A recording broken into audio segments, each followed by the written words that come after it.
letter to the Hebrews. In times past, God spoke in partial in various ways to our ancestors through the prophets.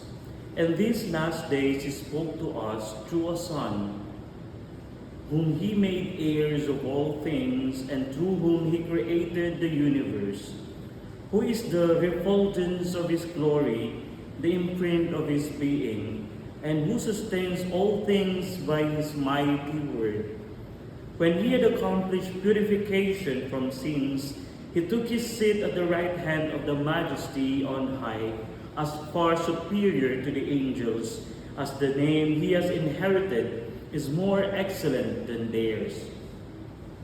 For to which of the angels did God ever say, "You are my Son, this day I have begotten you"? Or again, "I will be a father to him, and he shall be a son to me"? And again, when He leads the firstborn into the world, He says, "Let all the angels of God worship Him." Of the angels He says, "He makes His angels wings and His ministers a fiery flame." But of the Son, "Your throne, O God, stands forever and ever, and the righteous scepter is the scepter of your kingdom. Your love justice and hated wickedness. Therefore God, your God, anointed you with the oil of gladness above your companions. And at the beginning, O Lord, you established the earth, and the heavens are the works of your hands. They will perish, but you remain, and they will all grow old like a garment. You will roll them like a cloak, and like a garment they will be changed. But you are the same, and your years will have no end. But to which of the angels has ever said, "Sit at my right hand, until I make your enemies your footstool"? Are they not all ministering spirits sent to serve for the sake of those who are inherit salvation? Therefore, we must attend all the more to what we have heard, so that we may not be carried away. For if the word announced those true angels prove firm, and every transgression and disobedience received its just recompense, how shall we escape if we ignore so great a salvation? Announced originally through the Lord, it was confirmed for us by those who had heard. God added His testimony by signs, wonders, various acts of powers, and distribution of the gifts of the Holy Spirit according to His will. For it was not to angels that He subjected the world to come, for which we are speaking. Instead, someone has testified somewhere, "What is the man that you are mindful of him, or the Son of Man that you care for him? You made him for a little while lower than the angels. You crowned with him glory and honor, subjecting all things under his feet." And subjecting all things to him, He left nothing but subject to him. Yet at present we do not see all things subject to him, but we do see Jesus crowned with glory and honor, because He suffered death. He who for a little while was made lower than the angels, that by the grace of God He might taste death for everyone. For it was fitting that He, from whom and through whom all things exist, in bringing many children to glory, should make the leader to their salvation perfect through suffering. He consecrates, and those who are being consecrated all have one origin. Therefore, He is not ashamed to call them brothers, saying, "I will proclaim your name to my brothers. In the midst of the assembly I will praise you." And again, "I will put my trust in him." And again, "Behold, I and the children of God has given me." Now since the children shared in blood and flesh, He likewise shared in them, that through death he might destroy the one who has power of death, that is, the devil, and free from those who fear of death had been subjected to slavery all their life. Surely he did not help angels, but rather the descendants of Abraham. Therefore, he had become like his brothers in every way, that he might be a merciful and faithful high priest before God to expiate the sins of the people.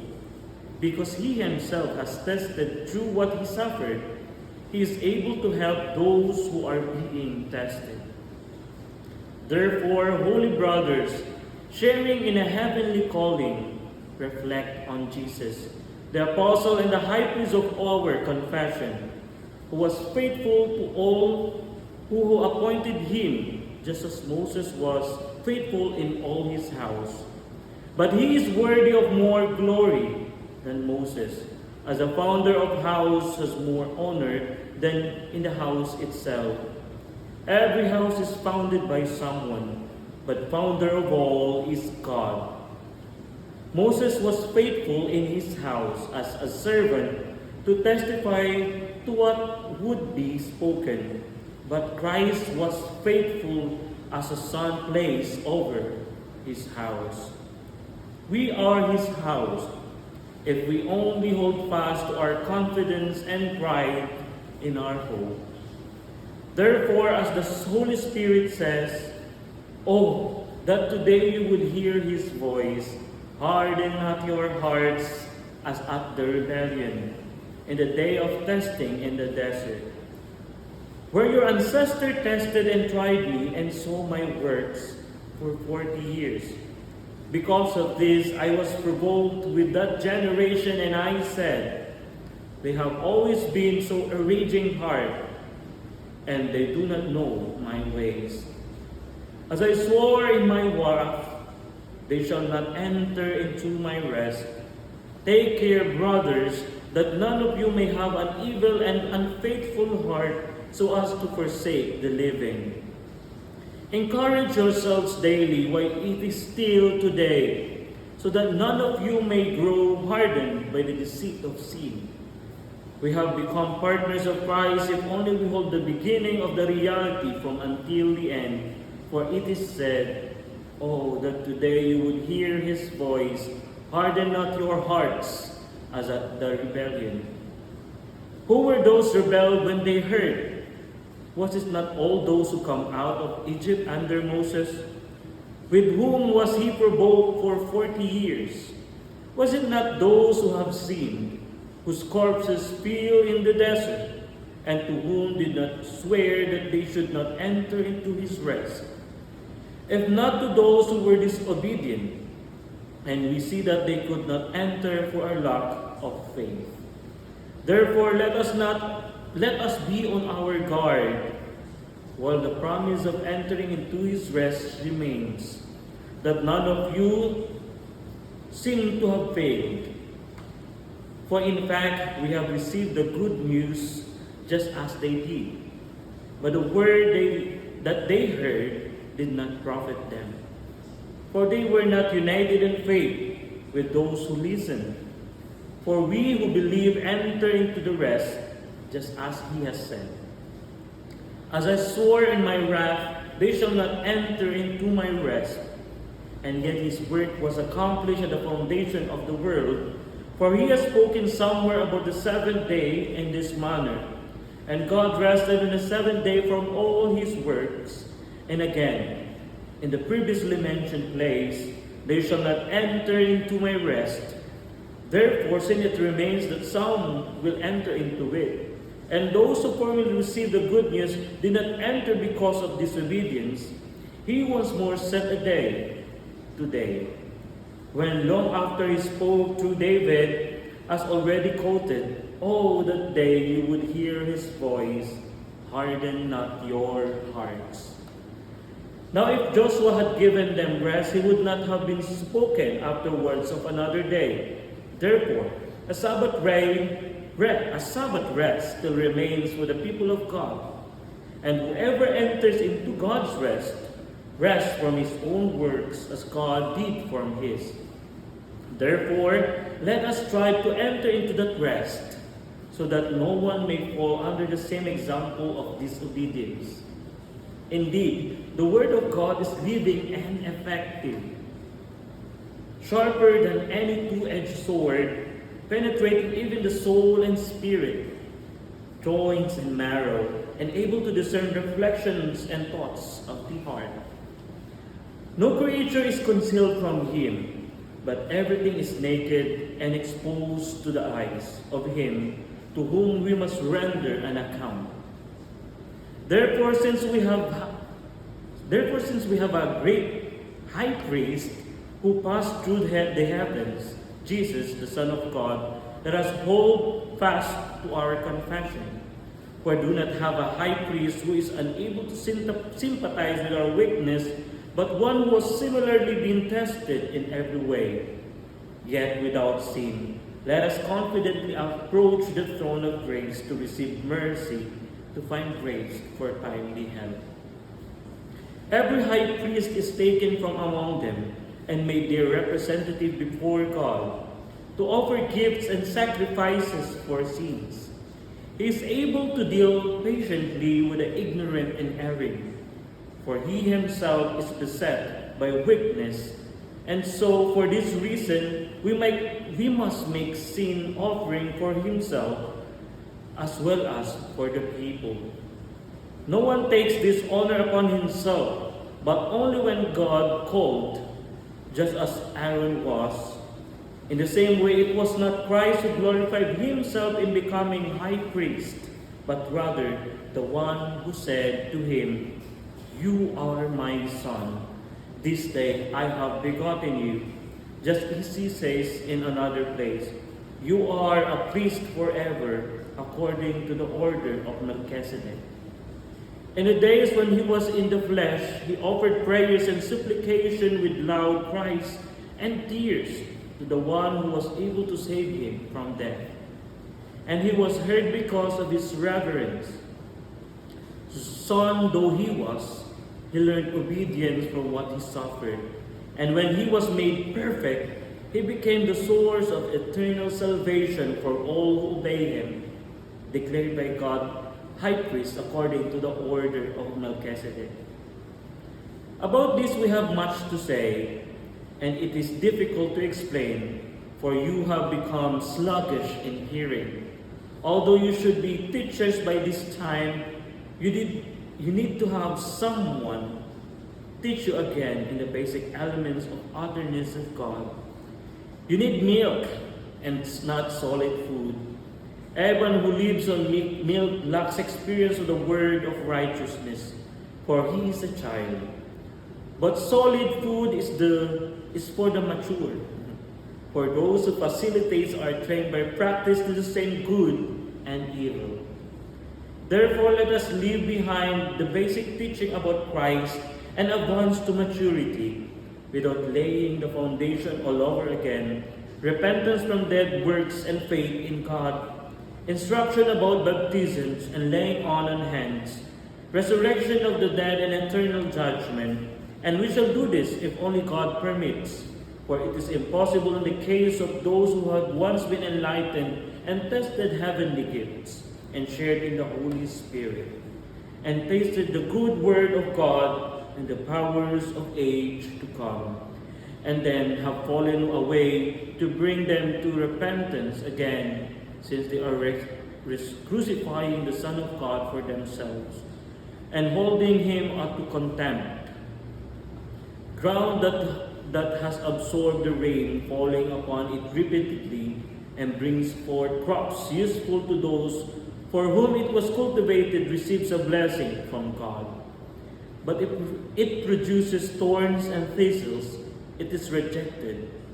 It will soon be cursed and finally burned. But we are sure in your regard, beloved, of better things related to salvation, even though we speak in these ways. For God is not unjust so as to overlook your work and the love you have demonstrated for his name by having served him and continuing to serve the holy ones. we earnestly decide, each of you, to demonstrate the same eagerness for the fulfillment of hope until the end, so that you may not become sluggish, but imitators of those who, through faith and patience, are inheriting the promises. When God made the promises to Abraham, since he had no greater than by whom to swear, he swore by himself and said, I will indeed bless you and multiply. And so, after patient waiting, he obtained the promise. Human beings swear by some those greater than themselves. For them, an oath serves as a guarantee to put an end to all argument.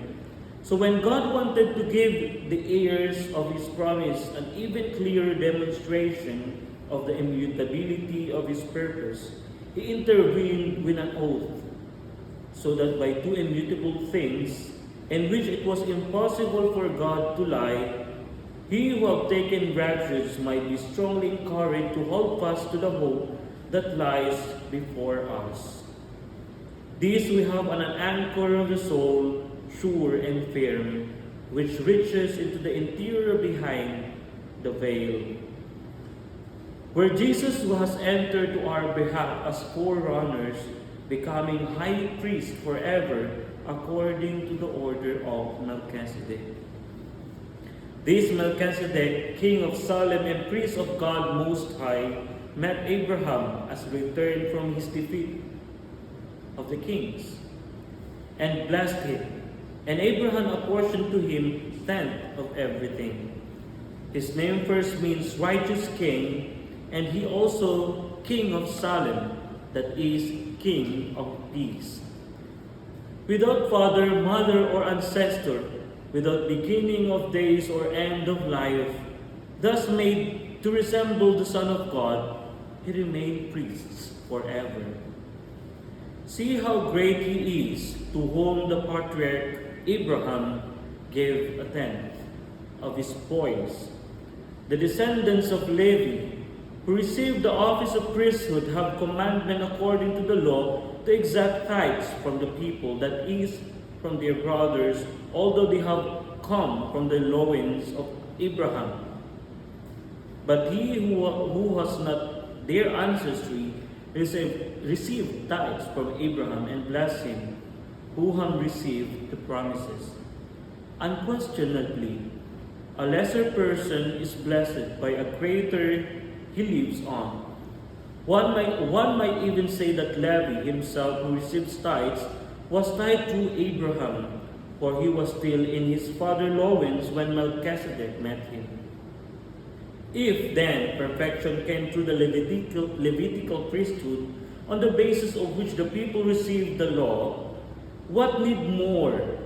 Would there still be for another priest to arise according to the order of Melchizedek, and not reckoned according to the order of Aaron? When there is a change of priesthood, there is necessarily a change of law as well.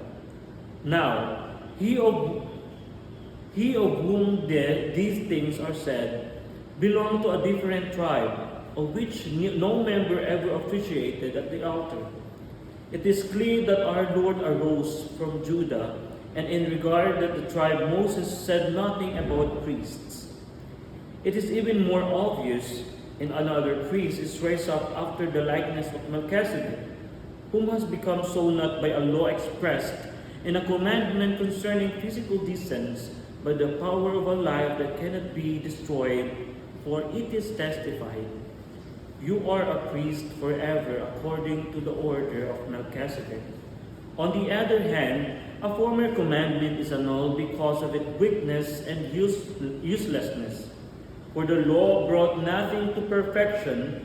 On the other hand, a better hope is introduced, to which we draw near to God. And to the degree that this happened not without the taking of an oath, for others because priests become without an oath, but he with an oath through the one who said to him, the Lord has sworn, and he will not repent. You are a priest forever. To that same degree has Jesus also become the guarantee of better covenant. Those priests were many because they were prevented by death from remaining in office. But he, because he remains forever as a priesthood that does not pass away. Therefore, he is always able to save those who approach God through him, since he lives forever to make intercession for them. It was fitting that we should have such a high priest, holy, innocent, undefiled, separated from sinners, higher than the heavens. He has no need, as he did high priest, to offer sacrifices day after day, first for his own sins and then for those of the people. He did that once for all when he offered himself. For the law appoints men subject to weakness to be a priest, but the word of an oath, which was taken after the law, appoints a son, who was made perfect forever. The main point of what had been said is this: we have such a high priest, who has taken his seat at the right hand of the throne of the majesty in heaven, a minister of the sanctuary and of the tabernacle that the Lord, not man, set up. Now every high priest is appointed to offer gifts and sacrifices. Thus, the necessity, this one also have something to offer. If then we were on earth, we would not be a priest. Since then are those who offer gifts according to the law. They worship him in a copy and shadow of the heavenly sanctuary, as Moses was warned when he was about to erect the tabernacle. For he says, see that you make everything according to the pattern shown you on the mountain. Now he has obtained so much more excellent a ministry, as is a mediator for a better covenant, enacted on better promises. For if that first covenant had been faultless, no place would have been sought for a second one.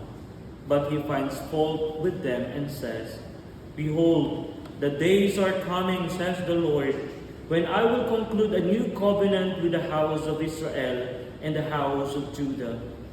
It will not be like the covenant I made with their fathers, the day I took them by the hand to lead them forth and from the land of Egypt, for they did not stand on my covenant, and I ignored them, says the Lord. But this is the covenant I will establish with the house of Israel after those days, says the Lord. I will put my laws in their minds, and I will write them upon their hearts. I will be their God, and they shall be my people. And they shall not teach each other his fellow citizen and kinsman, saying, Know the Lord, for all shall know me, from least to greatest. For I will forgive the evil doing and remember their sins no more. When he speaks of a new covenant, he declares the first no obsolete. And what has become obsolete has grown old, is close to disappearing. Now, even the first covenant has regulation for worship and an early sanctuary, for a tabernacle was constructed, the outer one, in which were the lampstand, the table, and the bread offering. This called the holy place. Behind the second veil was a tabernacle called the Holy of Holies, in which they were gold, altar of incense, and the ark of the covenant entirely covered with gold, and it were a gold jar containing the manna, the staff of Aaron that had sprouted, and tablets of the covenant. Above it were the cherubim of glory, overshadowing the place of expiation. Now is not the time to speak of this in detail. With this arrangement for worship, the priests, in performing their service, go into the outer tabernacle repeatedly, but the high priest alone goes into the inner one once a year, not without blood, that he offers for himself and for the sins of the people. And this way the Holy Spirit shows that the way into the sanctuary had not yet been revealed, while the outer tabernacle still had its place. This is a symbol of the present time, in which gifts and sacrifices are offered that cannot be perfect the worshipper in conscience, but only in matters of food and drink and various ritual washing, regulations concerning the flesh, imposed until the time of a new order. But when Christ came as a high priest of the good things that have come to be, passing to the greater and more perfect tabernacle, not made by hands, that is, not belonging to this creation, he entered once and for all into the sanctuary, not with the blood of goats and calves, but with his own blood, thus obtaining eternal redemption. For if the blood of goats and bulls and the sprinkling of heifers' ashes can sanctify those who are defiled, so that their flesh is cleansed, how much more with the blood of Christ, who through the eternal Spirit offered himself unblemished to God, cleanse our conscience from dead works to worship the living God. For this reason, he is the mediator of a new covenant, since that has taken place for the deliverance from transgressions under the first covenant. Those who are called may receive the promised eternal inheritance. Now where there is a will, the death of the testator must be established. For a will takes effect only at death. It has no force while the testator is alive. Thus not even the first covenant was inaugurated with blood, when every commandment has been proclaimed by Moses to all the peoples according to the law. He took the blood of calves, together with water and crimson wool and hyssop, and sprinkled both the book itself and all the peoples, saying, "This is the blood of the covenant which God has enjoined upon you." In the same way, he sprinkled also the tabernacle and all the verses of worship with blood. According to the law, almost everything is purified by blood, and without shedding of blood there is no forgiveness. Therefore it was necessary for the copies of the heavenly things to be purified by these rites, but the heavenly things themselves by better sacrifices than these. For Christ did not enter into a sanctuary made by hands, a copy of a true one, but heaven itself, that he might now appear before God on our behalf. Now that he might offer himself repeatedly as a high priest, enter each year into the sanctuary with blood that is not his own. If that were so, he would have to suffer repeatedly from the fountain of the world. But now, once and for all, he appeared at the end of the ages to take away sin by his sacrifices, just as it is appointed that human beings die once, and after this that the judgment, so also Christ, offered once to take away the sins of many, will appear a second time, not to take away sin, but to bring salvation to those who eagerly awaited him. Since the law has only shadow of a good things to come, and not very image of them, it can never make perfect those who come to worship the same sacrifices that they offer continually each year. Otherwise, would not sacrifice have ceased to be offered, since the worshipper, once cleansed, would no longer have any consciousness of them sins, but in those sacrifices there is only a yearly remembrance of sins.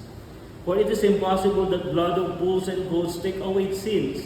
But this reason, for he came into the world, he said, "Sacrifice and offering you did not desire, but a body you prepared for me. Holocaust and sin offering you took no delight."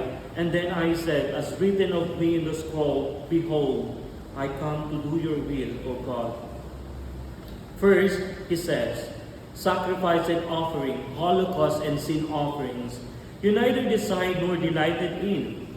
These are offered according to the law. Then he says, "Behold, I come to do not your will." He takes away the first to establish the second. But this will we have been consecrated, to the offering of the body of Christ once for all. Every priest stands daily at his ministry, offering frequently those same sacrifices that can never take away sins. But this one offered one sacrifice for sins and took his seat forever all the right hand of God. Now he waits until his enemies are made his footstool. For by one offering he had made perfect forever those who are being consecrated. The Holy Spirit also testifies to us, for after saying, "This is the covenant I will establish with them after those days, says the Lord, I will put my laws in their hearts, and I will direct them upon their minds." He also says, "Their sins and their evil doing I will remember no more." Where there is forgiveness of peace, there is no longer offering for sin. I repeated. Where there is forgiveness of peace, there is no longer offering for sin. Therefore, brothers, since through the blood of Jesus we have confidence of entrance into the sanctuary, by the new and living way he opened for us through the veil that is his flesh. And since we have a great priest over the house of God, let us approach with a sincere heart and an absolute trust, with our hearts sprinkled clean from an evil conscience, and our bodies washed in pure water. Let us hold unwaveringly to our confession that give us hope. For we who made this promise is trustworthy. We must consider that how to rouse one another to love and good works. We should not stay away from our assembly, as it is the custom of some, but encourage one another. And this is all more you have seen in the days drawing near.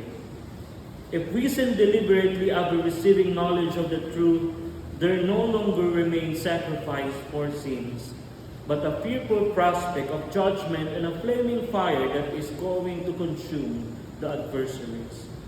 Anyone who rejects the law of Moses is to put death without pity on the testimony of two or more witnesses. Do you not think that a much worse punishment is due the one who has contempt for the Son of God, considered unclean and covenant blood by which he was consecrated, and insult the Spirit grace? We know the one who said, "Vengeance is mine, I will repay," and again, "The Lord will judge his people." It is fearful thing to fall into the hands of the living God. Remember the days past when, after you had been enlightened, you endured a great consent of suffering. At times you were publicly exposed to abuse and affliction. At other times you associated yourselves with those so treated, so you even joined in the suffering of those prisoned, and joyfully accepted the confiscation of your property, knowing that you had a better and lasting possession. Therefore, you do not throw away your confidence. It will have great recompense.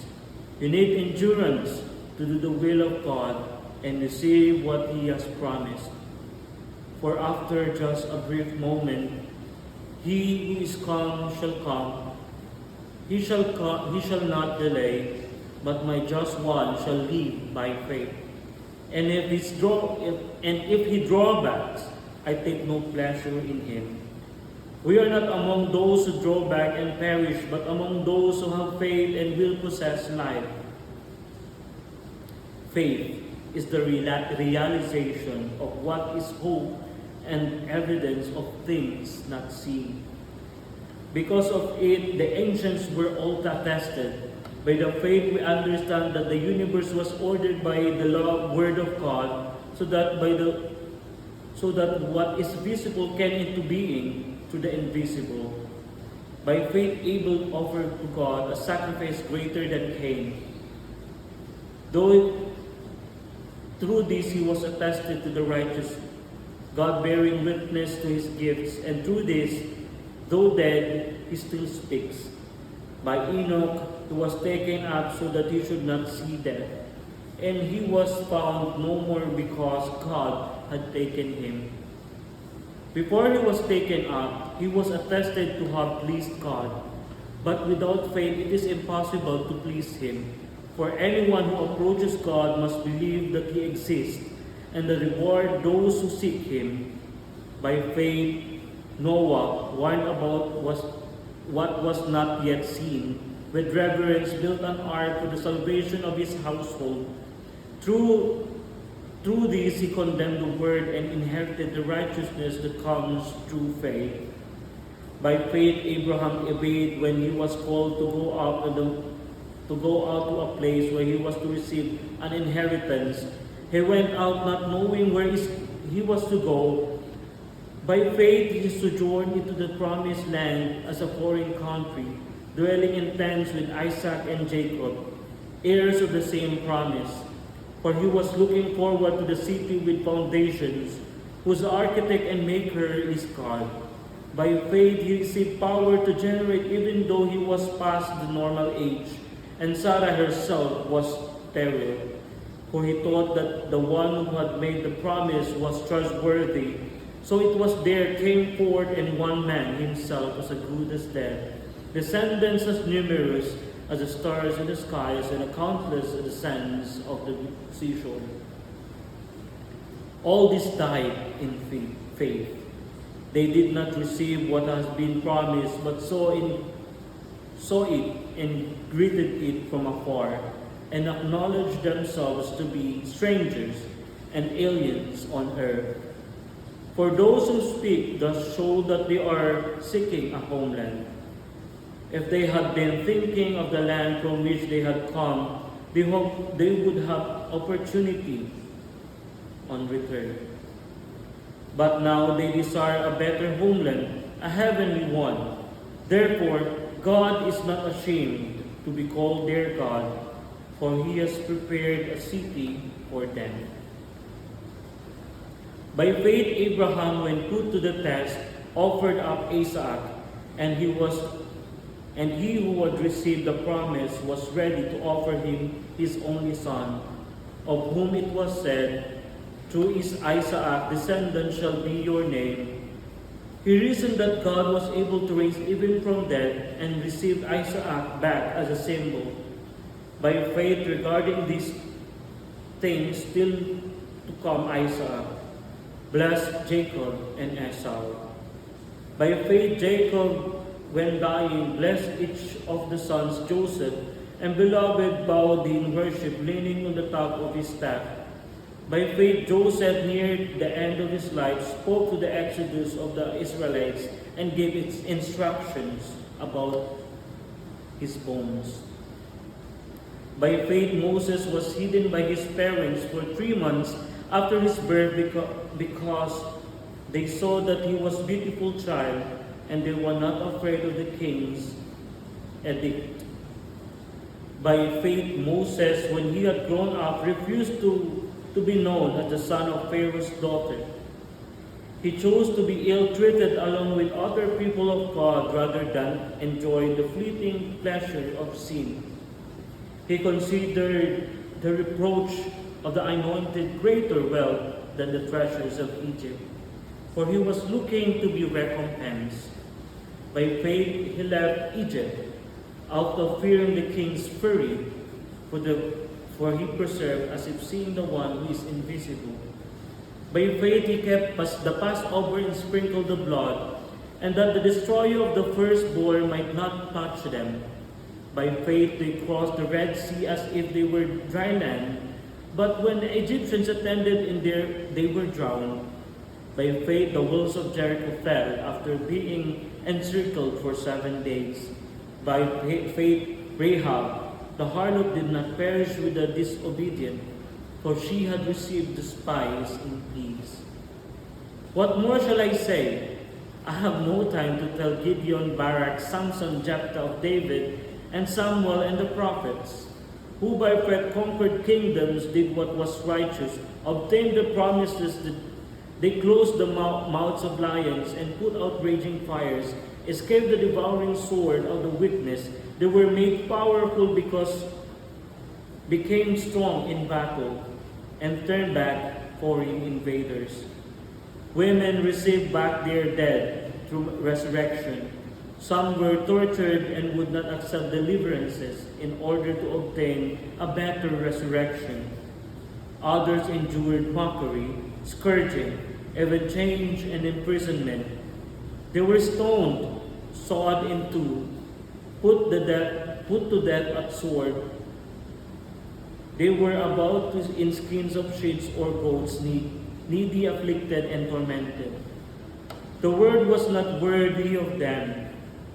They wandered about in deserts and on mountains, and caves and crevices in the earth.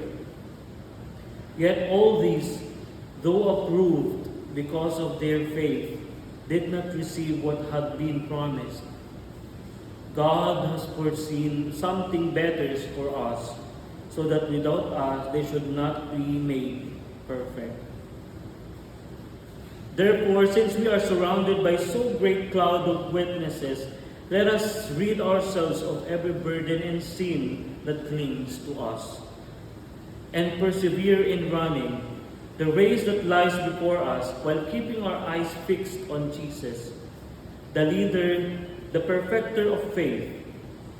For the sake of joy that they laid before him, he endured the cross, despising its shame, and has taken his seat at the right hand of the throne of God. Consider how he endured such opposition from sinners, in order that you may not grow weary and lose heart. In your struggle against sin, you have not yet resisted to the point of shedding blood.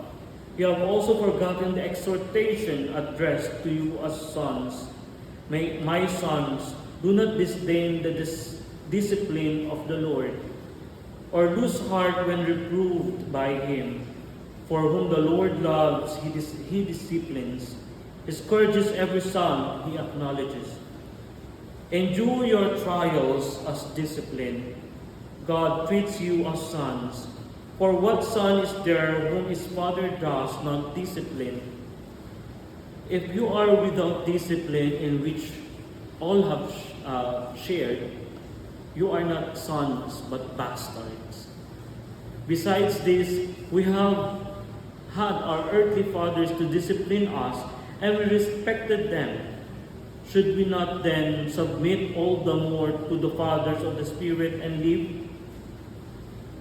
They discipline us for a short time as seemed right to them, but he does so for our benefit, in order that we may share his holiness.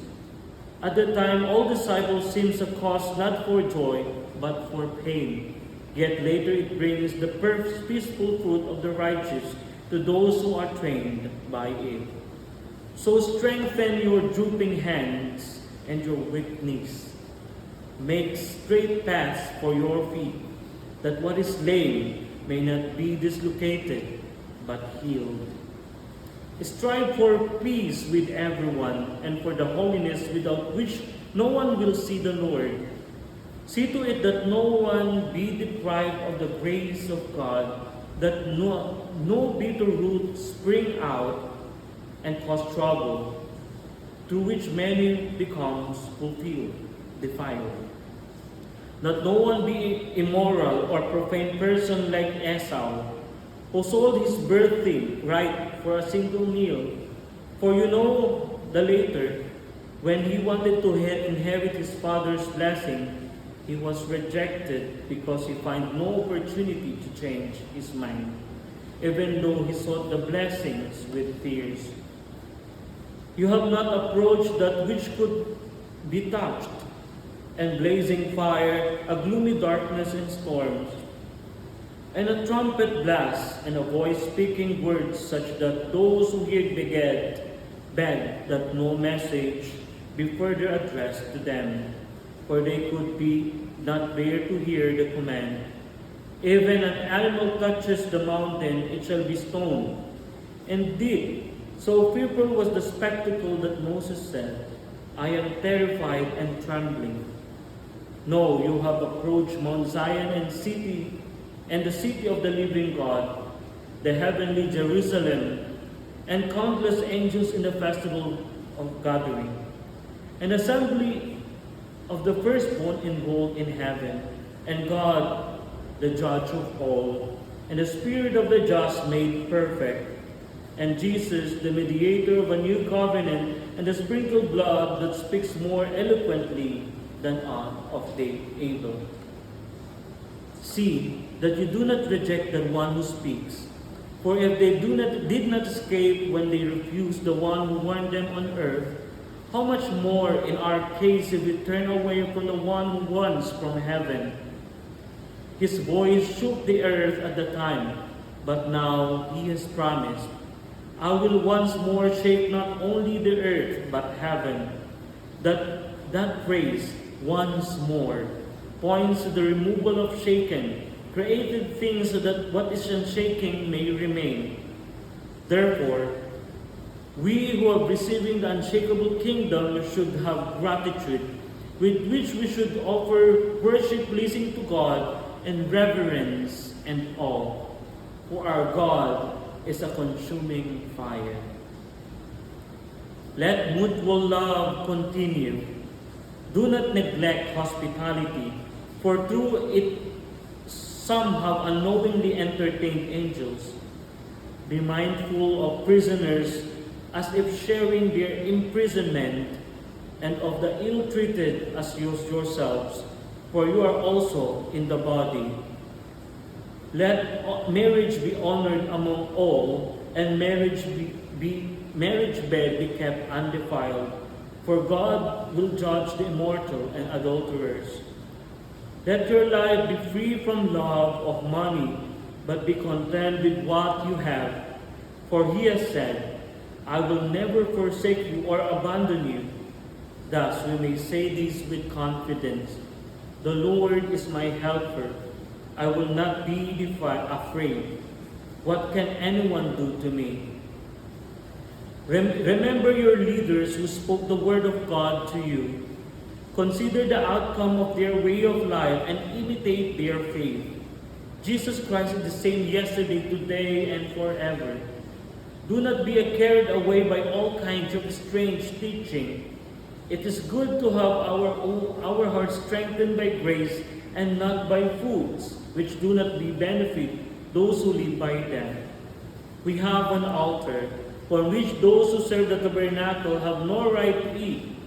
The bodies of an animal whose blood the high priest brings into the sanctuary of a sin offering and burned outside the camp.